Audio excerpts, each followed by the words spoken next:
if the employees are valued, you'll always have a happy organization. And I'm very proud to say that our organization is a very happy organization.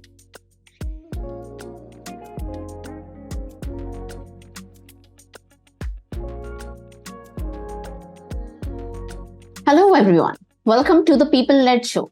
I'm your host, Tessin Kazi, and our guest for today is the incredible Tina Rastogi. With 20 years of HR expertise to her name, Tina is currently heading global HR for Cybage Software.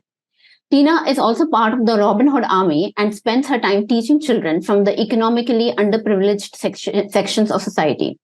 Welcome, Tina. Thank you so much for joining us today. Thank you for having me. So, Tina, I think I'm going to start off with, a very simple question, something that we ask all HR leaders. Who is the human behind the human resources? Who is Tina outside of work? Outside work, I am a very fun loving, human. I love, trekking and hiking, especially, during monsoon in and around Maharashtra to the less travel areas. Other than that, I am also, that is more on the fun part, but I do a lot of, like say welfare activities where I am a mentor, to a lot of women students. I have collaborated with a lot of women institutes.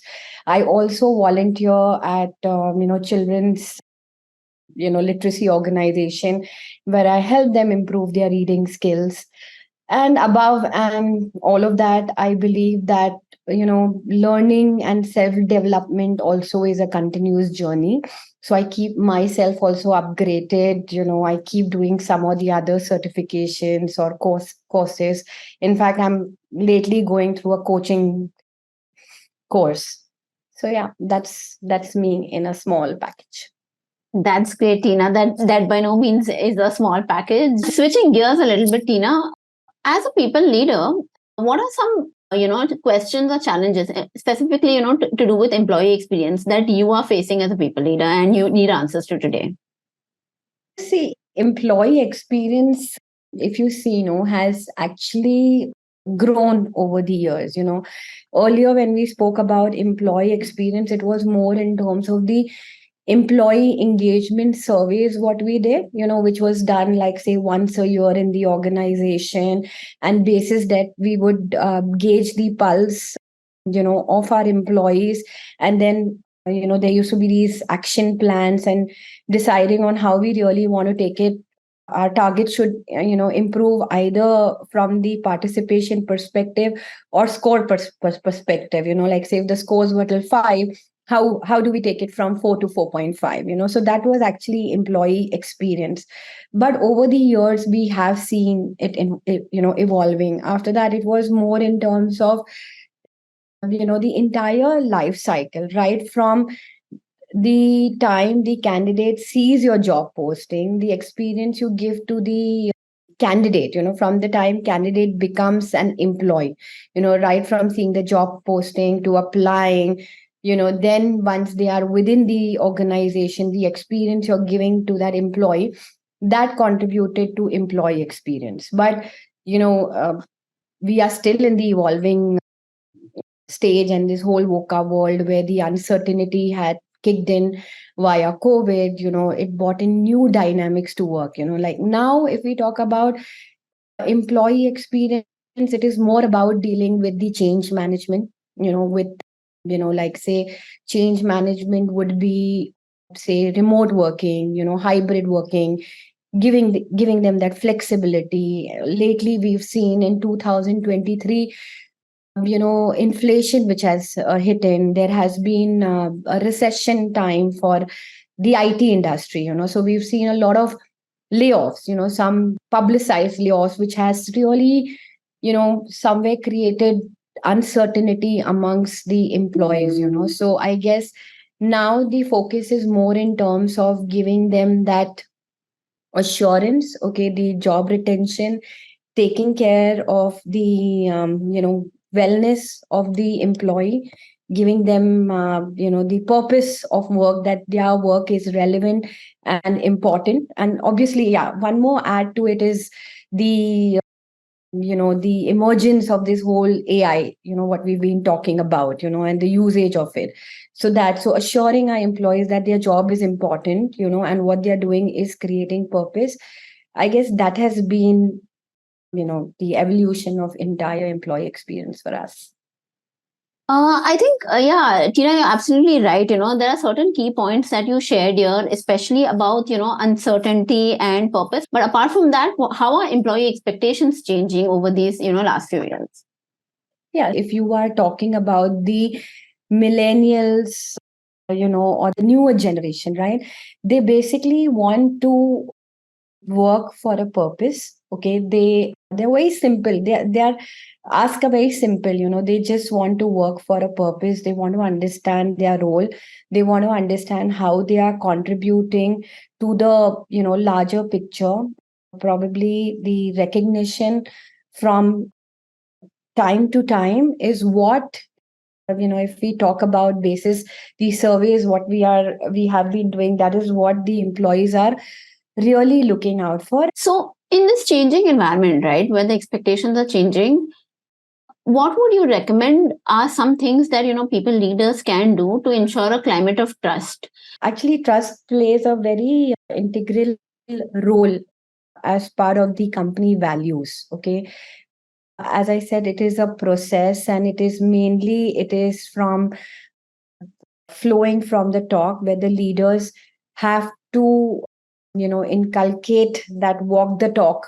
When we talk about trust, the second aspect to trust would be transparency, especially with the company initiatives, with the communication, with the goals, where are we heading. I guess that transparency contributes to the trust. Tina, is there any, real life example, and, without naming names, if you can tell us an experience where you've seen this trust in action, or, the trust breaking because, a certain thing was done or not done? Anything that comes to your mind? Yeah. So we believe a lot in terms of, taking feedback from the employees time to time. And we have various avenues where we take feedback, right from, like, say, when they are about to join, their experience, when we are talking about the new joinees, their 45, 90-day feedback. Then you have the employee satisfaction survey. But that also, what we do at Cybage is very different. It is not at an org level or something. It is more in terms of identifying a vertical or a project or an account, when we talk about surveys. So one of the you know projects what we had seen, there was a lot of attrition and absenteeism which we were facing, and that is where we decided to do the employee survey. Okay, and our surveys are pretty elaborative. That is where you, even more than the questionnaire survey, it is also about talking to the employees, and while talking to them and doing the entire analysis, we realized that the employees were very drained out, because of the kind of work pressure they had, the timelines that they were working on. And that is where we sat with our leaders to understand what is it that we can do to maintain the client expectations, ensure that the productivity is also not reducing, and at the same time our employees are happy with what they are doing. And we came up with a strategy, and after 3 months of putting our strategy in place, we saw that it worked and the absenteeism was less, the productivity improved. In fact, we had so many escalations which were happening from that account, that also reduced, and plus it also helped in retention. If I talk about a smaller case study which we did lately, is that we keep giving employees, Diwali gifts. So earlier our gifts were very traditional, but like now with this whole new generation, they did not really appreciate that kind of gift which they were getting. And in fact, this time the gifts what we gave during Diwali was much more appreciated. So we do act on those feedback, wherever possible, and we take them very seriously. That is great. So, Tina, you mentioned that you run surveys to understand how the employees are feeling. But I think one of the challenges that HR leaders often face is that, getting employees to even respond to these surveys is a challenge sometimes. So, have you faced any similar such challenge? Any, recommendations on how, those response rates, those participation rates can be elevated? So yeah, see, one is that if you make your surveys more like a task, and like say for your teams, you make it as a like say KPI that okay, now you've done this program, you have to ensure that you're getting 80% so results or 90%. So that following up and everything, somewhere if you do a lot of that, it loses its charm, right? So I feel that if you are doing surveys with a purpose, right? Those kind of surveys we've been able to get very good results, and which is like you mentioned, if they are real time.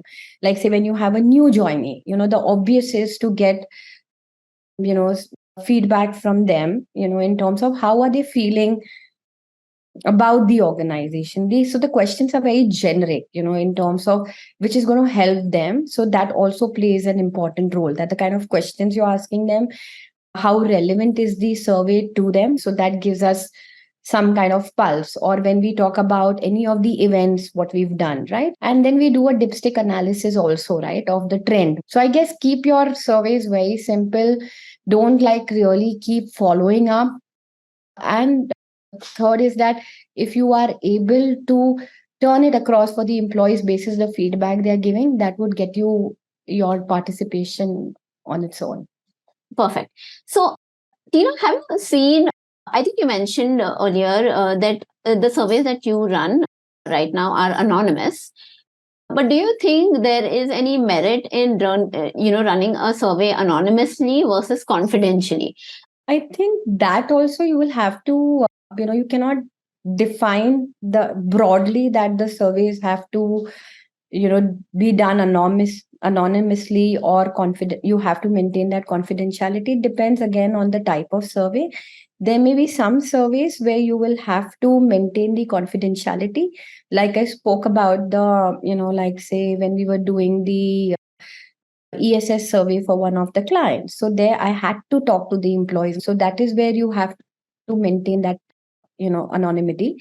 And when we are talking about confidentiality, it is more in terms of when you are doing generic surveys or trying to get feedback. That is where they should have that confidence that yeah, it is going to be confidentially taken and my name is not going to be called out for any action. So I guess it depends on the survey, and that also goes back to your earlier point, that the employees need to have that trust in the organization, that even if I'm giving a feedback, it is not going to be taken against me.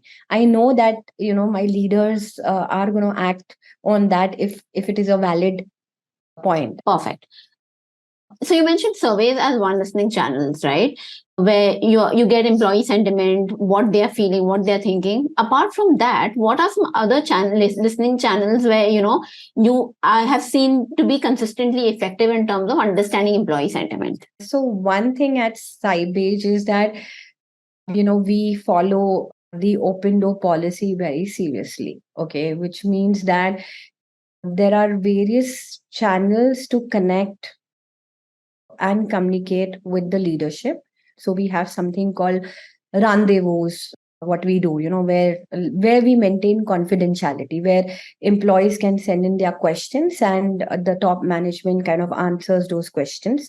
Then we have something called HRD interface, where employees can block time with their HR BPs and communicate what their challenges are. Then we have in-house counselors, where we focus on the mental well-being, that the counselor would talk to the employees. And you won't believe it, that counselor, we have time slots twice a week for 2 hours, and her slots are always full. And plus then you have the surveys which we spoke about, right from your onboarding to your exit.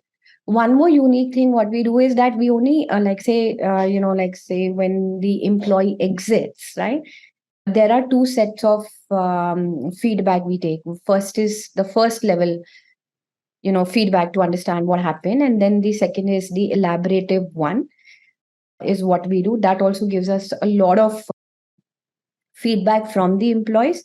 One more thing, what we do is that we do stay interviews. It is very important to understand that why certain employees are there with the organization. And one of our USPs is that we have you can say 60% of the employees within the organization have grown with the organization, right? So that also plays a very important to know that what are the things which are our USPs. So we do those kind of surveys. So yeah, there are plethora of surveys and feedback and forums available for us. Got it. So all surveys cannot just be a form, okay? Yeah. Certain surveys also need to have a face to it. Wow. There are times when it's possible that HRBPs lose track of what they should be focusing on in terms of, what kind of metrics they should be focusing on, especially because most, employee engagement metrics are leading metrics. They won't tell you anything about immediate business impact, but they will be, it's sort of a predictive analytics. So what are some key, if you were to tell me, 3 or 4 key metrics that they should look at, which, would be, leading indicator of what's going to happen in the future, what would they be? Yeah, like see, as I mentioned, that the entire employee experience has evolved. Like say, companies earlier were measuring employee engagement for decades, right? And many have focused on how to improve that engagement score. Okay.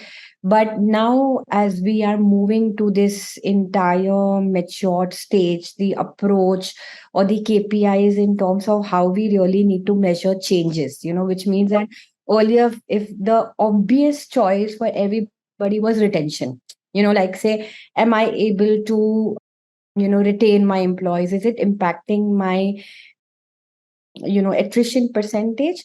But that has evolved, in fact, attrition can to some extent be one of your KPI, metrics, but it cannot be your only obvious choice.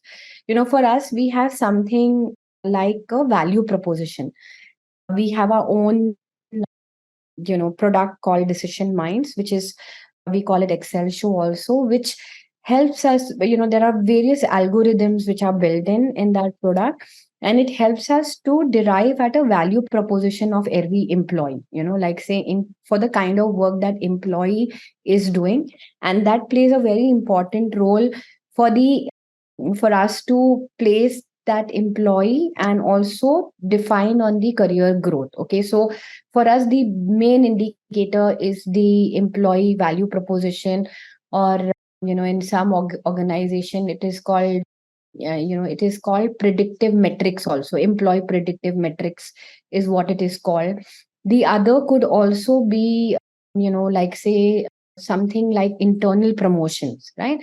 How many of them you have been able to mobilize internally? The other thing, important factor could be is that how many of them who have been with your organization, once they leave, would be giving you references. So like say, your alumni who would refer people to you, or they would want to come back to the organization. And also your employee referral. Your employee referral also plays an important role, because they would be getting their friends only if they trust the organization, right? So these are some of the obvious metrics, at least what we've evolved to. Wow, that is great. That is awesome. I think my one last question for you today is, if you had to give one advice to people leaders out there, what would that advice be?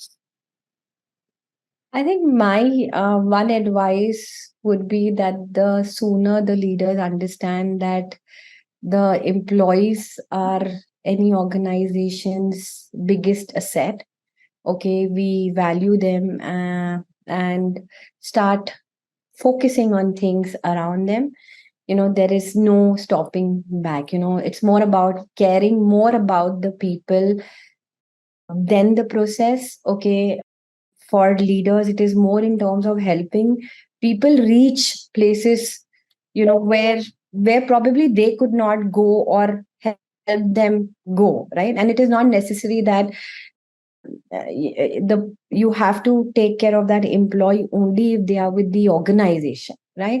Even if they leave the organization, they will always remember what you as a leader did for them, how did the organization add up to their growth, right? Because when they were with the organization, they contributed towards the growth of the organization. And I guess once we get that, then there is no stopping back to a better employee experience. It also helps in your branding, and if the employees are valued, you'll always have a happy organization. And I'm very proud to say that our organization is a very happy organization. That is amazing to hear that, an organization is a happy organization. Tina, I know I said that this will be the last question, but I'm still just curious on one last point. How do you encourage women leaders to go out there to evolve in their roles? Any nuggets that you have there to share with us? I think one of the biggest trait for women to become leaders is to be resilient. Be resilient to any change which comes into your life, because that too shall pass. Like there may be times where you are at high, there may be times you are at low, there may be times when you don't feel hurt, right? Which is okay. Okay, but if you are sure that you are giving in your 100% and you have the courage to stay out there and stand out there, nothing can stop you. Thank you very much. I really enjoyed this conversation and I hope you did too. Same here. It was indeed my pleasure. Thank you.